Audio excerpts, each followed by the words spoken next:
Brought to you by TechnoSpark 20 series smartphones.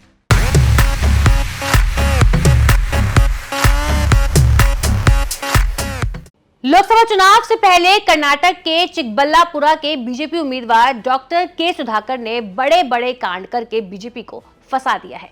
चुनाव में voters को कैश बांटने का आरोप, बेनामी 4 करोड़ 80 लाख कैश की जब्ती के साथ साथ आईएएस अफसर को घूस देने के आरोप में घिर गए हैं बीजेपी उम्मीदवार सुधाकर। रिश्वतखोरी और वोटर्स पर अनुचित प्रभाव डालने के आरोप में सुधाकर के खिलाफ चुनाव आयोग ने ताबड़तोड़ केस दर्ज कराया है।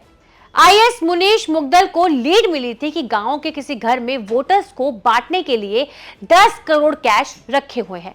उन्होंने income tax, flying squad, surveillance team, district magistrate के साथ दावा बोल दिया। ठिकाने से 4 करोड़ 80 लाख कैश बरामद किया। ये सब हुआ कर्नाटक में पहले फेज के चुनाव से ठीक पहले, जिसमें सुधाकर की सीट भी शामिल थी।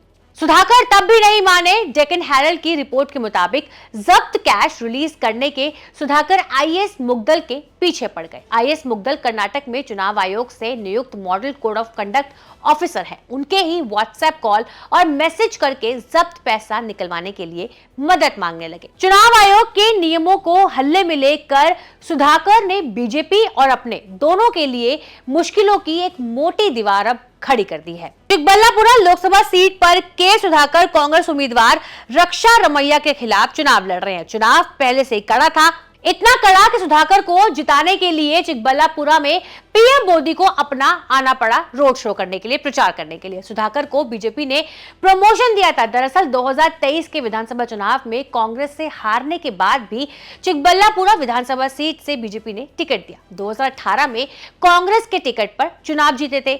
बीजेपी के ऑपरेशन लोटस का हिस्सा रहे। बीजेपी के कहने पर कांग्रेस के उन 15 विधायकों में शामिल हुए जिन्होंने पाला बदलकर कांग्रेस जेडीएस सरकार गिरा दी थी। ऐसे विधायकों को बीजेपी ने साल 2019 में चुनाव लड़ाकर दोबारा विधायक बनाया था। सुधाकर येदियुरप्पा और बम्मई की सरकारों में मंत्री बने। यहां तक कि कोविड के समय कर्नाटक में वही स्वास्थ्य मंत्री भी थे।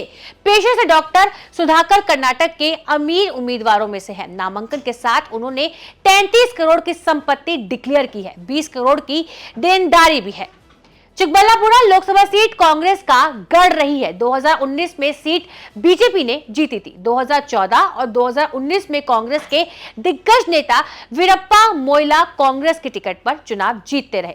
1962 में सिर्फ 2 चुनाव छोड़कर कांग्रेस के पास चिकबल्लापुरा लोकसभा सीट रही है। कांग्रेस ने चिकबल्लापुरा लोकसभा सीट 1977 से 1991 और 1998 से 2014 के बीच 5-5 जीती थी। हालांकि वैसे में देखना बनता है कि इस केस के बाद यहां का चुनाव जो है वो क्या नया रुख बदलता है। बाकी आपकी इस वीडियो पर क्या राय है, हमें कमेंट बॉक्स में जरूर बताइएगा। शुक्रिया।